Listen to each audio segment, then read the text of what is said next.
gotten an opportunity to understand the law deeply, the way we have understood it. Then champions are actually made from people who try.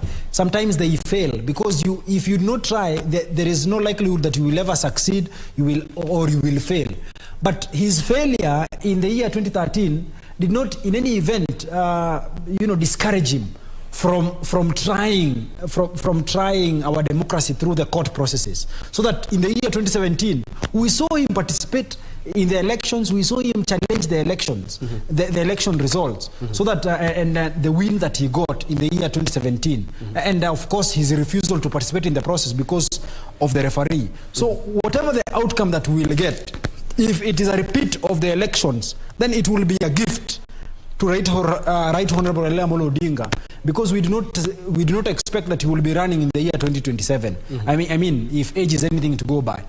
In any event, even with probably a repeat of the process, it does not necessarily mean that it is a loss to Dr. William Samoei Ruto. No, it does not mean it. It only means that probably this is just but his dream that has been deferred, so that he will have another opportunity, probably in the next or within the 60 days that are set in law, and even probably even in the future. I mean, Right Honorable Dr. William Samoei Ruto is a young man who has a lot of life in himself. I think today he should be turning 55 years of age. Really, he has a lot. Yes. Now, one point, right? Let's get to hear what is happening down in Kibra, where we're joined by Irene Mchuma Odin there to just bring us up to speed with what is going down there. Good afternoon, Mchuma. How are things at Kibera, or rather in Kibera? Regina, good afternoon. We are coming to you live at Kianda area in Kibra constituency. Earlier on, we were at Ayani and Makina areas, and Regina would say it's business as usual to a huge number of residents here in Kibra constituency. However, there are those who are following the proceedings from their screens. This as we wait for the verdict of the Supreme Court. Remember, Raila Odinga, who is the Azimio La Umoja presidential candidate, is also the ODM party leader, and Kibra constituency has time and again given him a back wherever he's making a move politically. And interestingly, Regina, unlike what many people would anticipate, that many people will remain at home and not go back to the business, is business as usual for many residents here in Kibra constituency. In fact, the shopkeepers, the tailors, the welders are going on with their business as usual. The matatu operators, boda boda riders. Thank you very much. The 7 judges making their way that are about to take their seats. Remember, this particular 7 judges are made up of William Oko, as you can see on your screen, flanked by Njoki Ndongo having a seat, Isaac Lenaola, Smokin Wanjala, Philomena Mwili, who's a Deputy Chief Justice, and Martha. Let's have a listen in.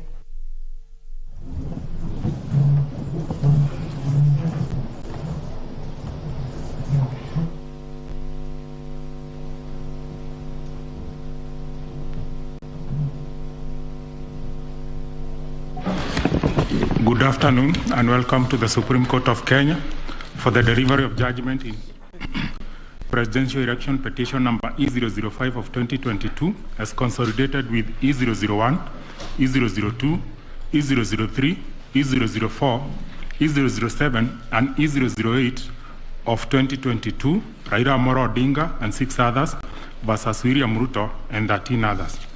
The Honorable Chief Justice and the President of the Supreme Court is presiding. Thank you. Very good afternoon, ladies and gentlemen.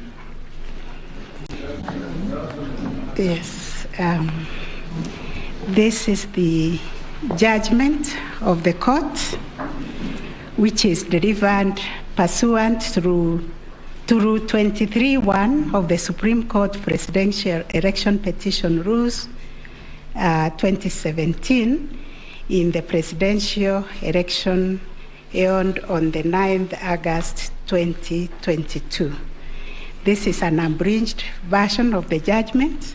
The full judgment will be delivered after 21 days. Kenya is a sovereign multi-party democratic state whose foundations are firmly spelled in the Constitution.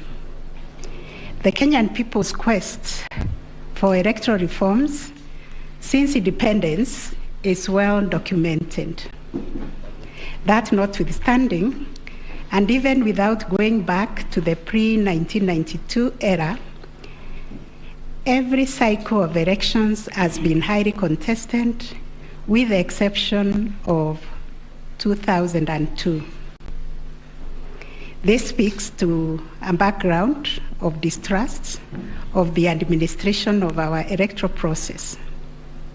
Informed by this setting, Kenyans made a decision to vest the Supreme Court with the jurisdiction to determine questions regarding the validity of a presidential election under Article 140 of the Constitution.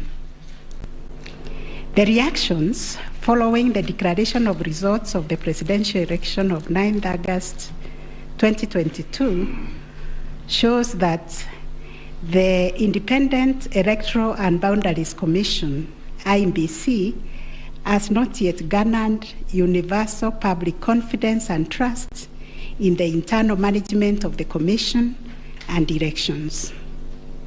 On the 15th August 2022, 6 days after the general elections were held, Mr. Wafula Chebukati, the chairperson of IEBC, announced the following results. Raila Odinga, 6.942,930 votes, representing 48.85%. William Ruto, 7.176,141 votes, representing 50.49%. David Wahiga, 31,987, representing 0.23%. George Wajakoya, 61,969, representing 0.44%. Based on the aforesaid results, the chairperson of IEBC declared William Samoei Ruto the first respondent, the presidential candidate for the United Democratic Alliance Party, as the president-elect. This declaration has precipitated a total of 9 presidential petitions that are filed before us, to wit, number 1, presidential election number 001 of 2022, John Njoroge Kamau versus Wafula Chebukati and 3 others, and Raila Amolo Odinga and 7 others named as interested parties. The second petition is presidential election number 002 of 2022, Youth Advocacy Africa and another versus IEBC and 12 others. Third petition, presidential election petition number 003 of 2022, Kerif Khalifa and 3 others versus IEBC and 3 others. Fourth petition, presidential election petition number 4 of 2022, David Kariuki Ngari versus IEBC and 9 others. 5, presidential election petition number 5 of 2022, Raila Amolo Odinga and another versus IEBC. 6, presidential election petition number 6 of 2022 by Moses Kuria and others versus Honorable Raila Amolo Odinga and 4 others named as interested parties. Number 7, presidential election number 007 of 2022, Okia Omtata Okoiti and others versus IEBC and others. Number 8, petition number 008 of 2022, Juria Nyokabi-Chege and others versus IMBC and 3 others.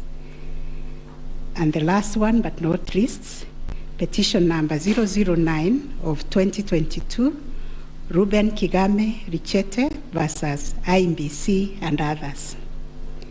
In addition to these petitions, we received a total of 24 interlocutory applications and 1 preliminary objection, which were filed in this court.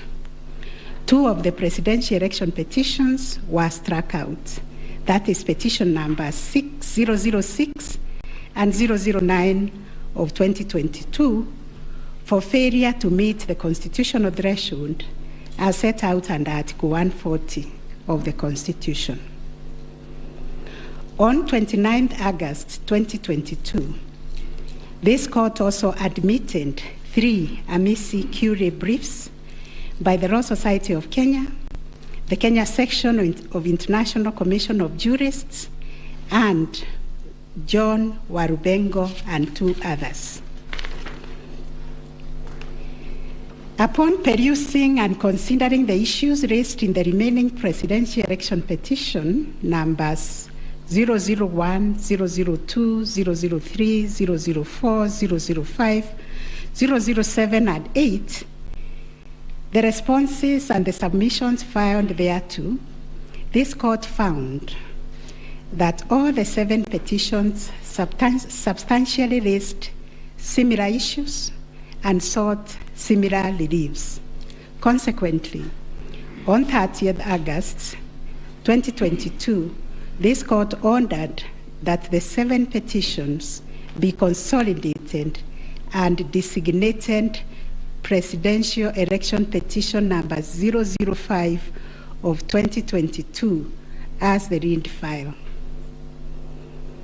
From the consolidated petition, the responses filed and submissions filed by all the parties, the court crystallized the following issues for determination. And those issues are there. We have repeated them several times. I will not read them.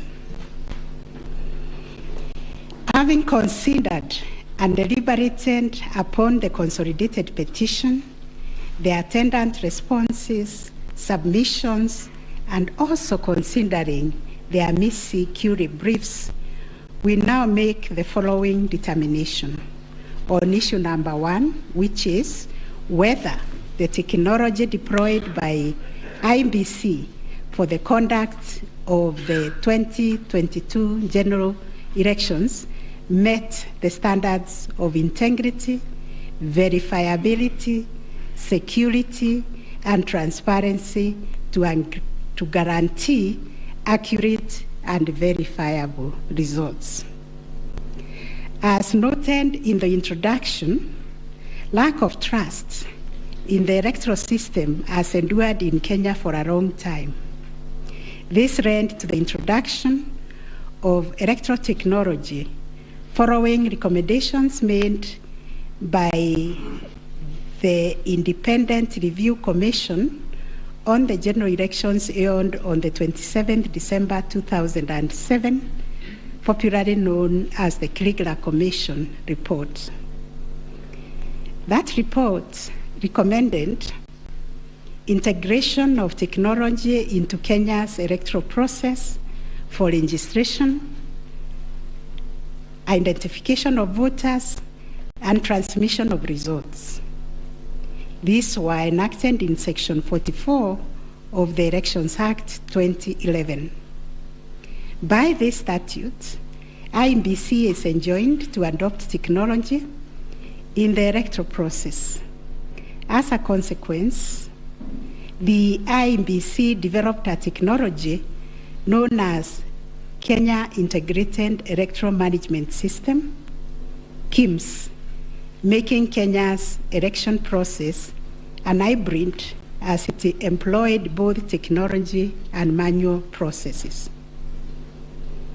The first, third, and fourth petitioners in the consolidated petition challenge the technology used by IMBC during the 2022 general election.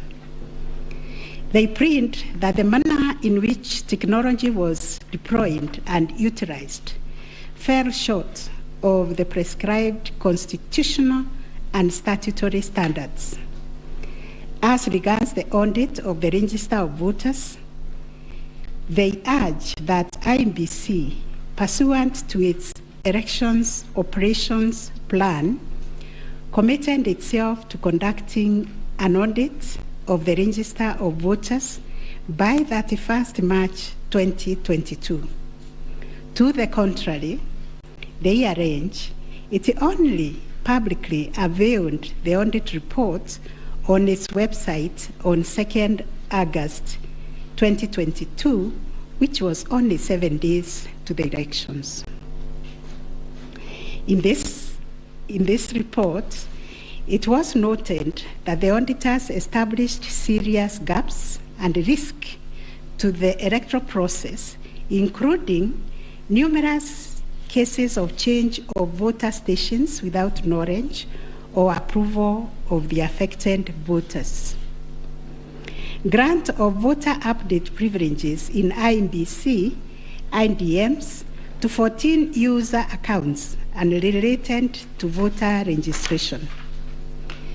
Reducing the accountability of user activities in the register of voters. Presence of 11 active generic accounts on the MBIS application and the 2 MBIS users with the same logging identification. Risking unauthorized system users, possible interference, change of particulars on the activation of voters in the system. IMBC's failure to set up access, decertification, and user activity review process. And IMBC was also arranged to have failed to respond to requests by auditors for crucial information. On the integrity of the technology deployed, it was the case for the 7th petitioner that in order to comply with Article 86 of the Constitution and Section 44 of the Elections Act, the technology deployed must be simple, accurate, verifiable, secure, accountable, and transparent. On the simplicity of technology, the 7th petitioner contends that the KIMS kits failed the tests as they were not easily usable by ordinary citizens without expert knowledge.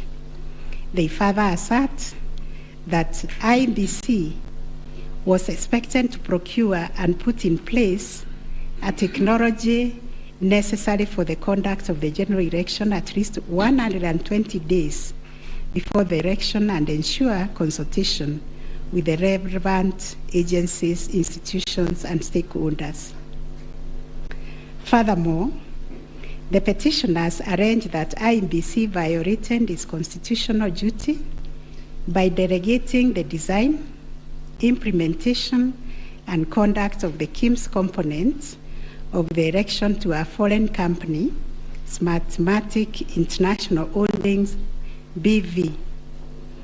As a result, IMBC staff and the public did not have full comprehension of the KIMS components. They conclude, therefore, that IMBC abdicated and surrendered its role to conduct elections to Smartmatic, and that IMBC vigorously fought any attempt to subject Smartmatic's activities to accountability and transparency, including the safeguards required by Regulations 61, 69, and 75 of the Elections General Regulations 2012. In response, IMBC has submitted that the electoral system met the constitutional threshold, that all the necessary information was accessed only by the authorized persons. The information was accurate, complete, unprotected from malicious modification, either by authorized or unauthorized persons. IMBC maintained an audit trail on activities related to information, and that the information was available and could be authenticated through the use of various security features. In further response, IMBC contended that they engaged KPMG on 7th April 2022 to conduct an audit of the register of voters, which was submitted on 18th June 2022. In addition, it issued a briefing on the report on 20th June 2022, summarizing the thematic areas therein and disclosing its findings as well as actions taken to remedy the issues identified. It also conducted its annual audit in compliance with Regulations 11 and 12 of the Election Technology Regulations 2017 and a certification of compliance issued to it on 3rd August 2022.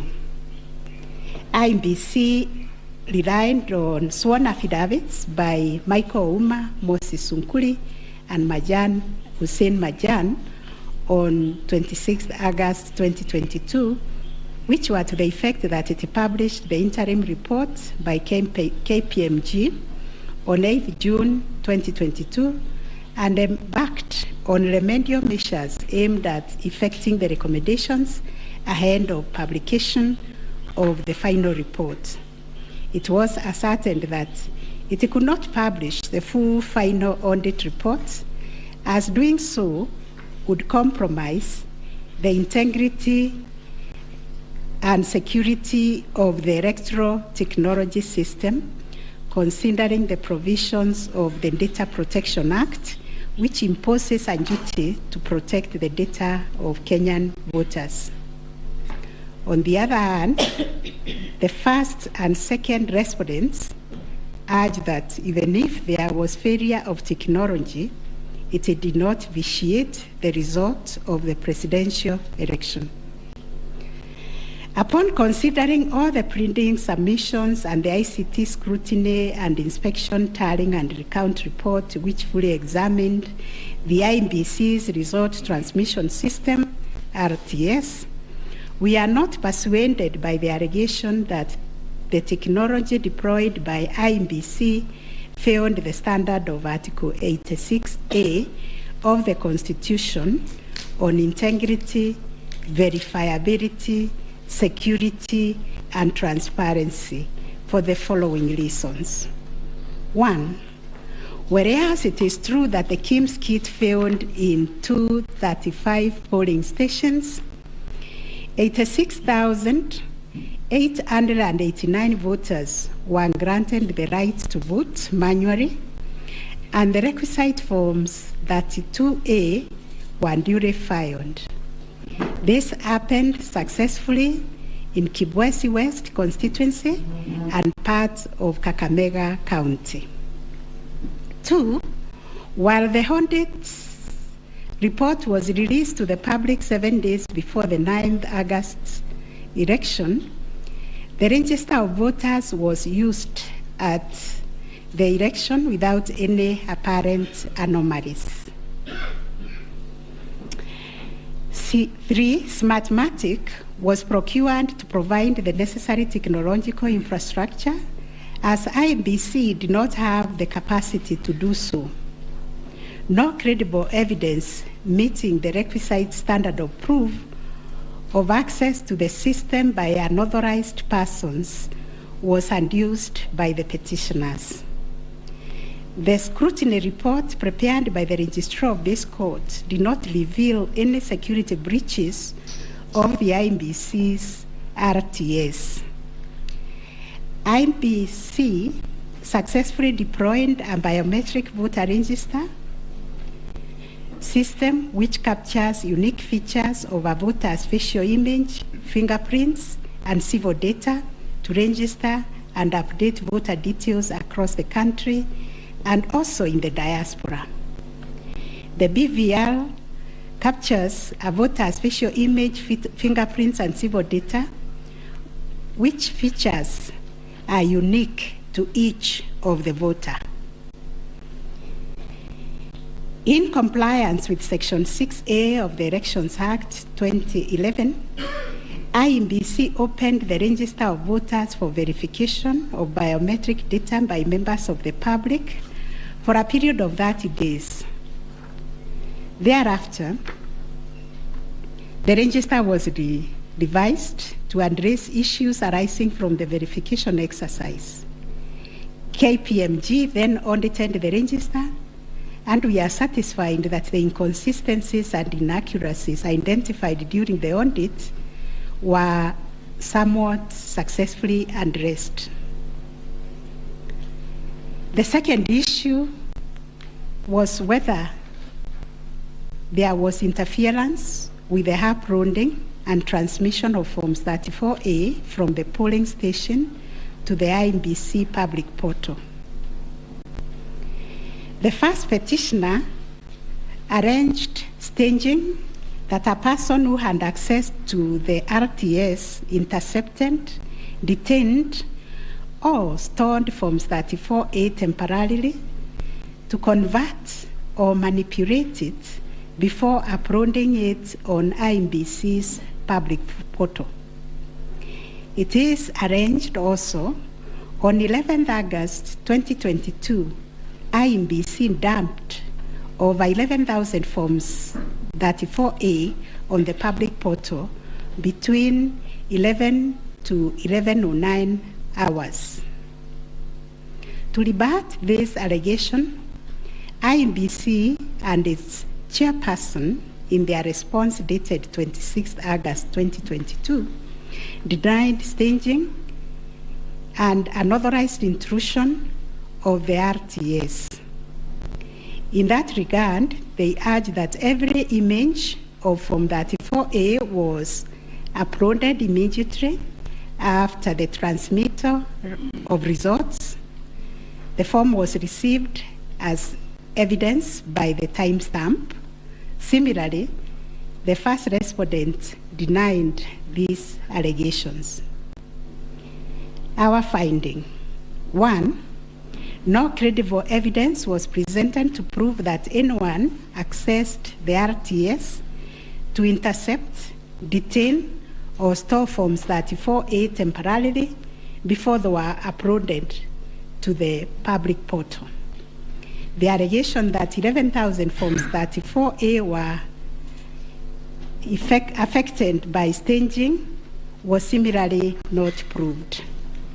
2, the allegation that IEBC, its officials and strangers used a tool to tamper with the Forms 34A before converting them to the portable document format, that is PDF, that eventually appeared on the public portal, was sufficiently explained when IEBC demonstrated how KIMS captured and transmitted the image of Form 34A. Accordingly, we dismiss that allegation. 3, during the ICT scrutiny, it turned out that the transmission logs produced in the affidavit of Justice Nyangaya were of no probative value. The registrar's report shows that the original Forms 34A from the contestant polling stations, which were allegedly intercepted, were exactly the same as those on the public portal, and the certified copies that were presented to this court pursuant to the provisions of Section 12 of this Supreme Court Act 2011. 4, regarding the allegation that the integrity of the public portal was compromised, this was disproved by evidence of consistent attributes such as unique timestamps, uniform PDF conversions at the polling stations, correct polling station mapping, and consistent KIMS reporting from verification to transmission of results. 6, the RTS was configured on a virtual platform network, VPN, and the SIM cards locked to a specific polling station. The server was also configured to accept results only from authorized and properly mapped KIMS kits. In our view, the petitioners failed to produce credible evidence to the contrary. 7, a review of some of the logs presented as evidence of staging showed that they were either from logs arising from the 2017 presidential election or were outright forgeries. In our considered view, there was no evidence of a man-in-the-middle server configured to the IEBC's VPN network, and no evidence was produced to show that the chairperson of IEBC and staff were part of the arranged conspiracy to stage the transmission process. 9, whether there was a difference between Forms 34A uploaded on the IEBC public portal and the Forms 34A received at the National Tallying Center and Forms 34A issued to the agents at the polling stations. On this issue, the first petitioner's case was that there was deliberate manipulation and tampering with Forms 34A, as demonstrated in the affidavits, to the effect that votes were being deducted from the first petitioner and being added to the first respondent. To support this petition, evidence was contained in the affidavits of Honorable Martha Karua, sworn on 21st August 2022, Celestine Anyango Opio, Arnold Ochieng Oginga, and John Mark Githongo, which was sworn also on 21st August 2022, and a further affidavit sworn on 28th August 2022. Dr. Nyangasi also swore an affidavit on 21st August 2022, and so was Martin Papa, to support that allegation of handing and subtraction of votes. On the other hand, IEBC and its chairperson urged that all Forms 34A transmitted to IEBC portal were not interfered with or manipulated. Further, that the Forms 34A signed at the polling station and issued to the agents were identical to the Forms 34A uploaded on the public portal and delivered to the National Tallying Center at the Bomas. It was contended that in any event, IEBC used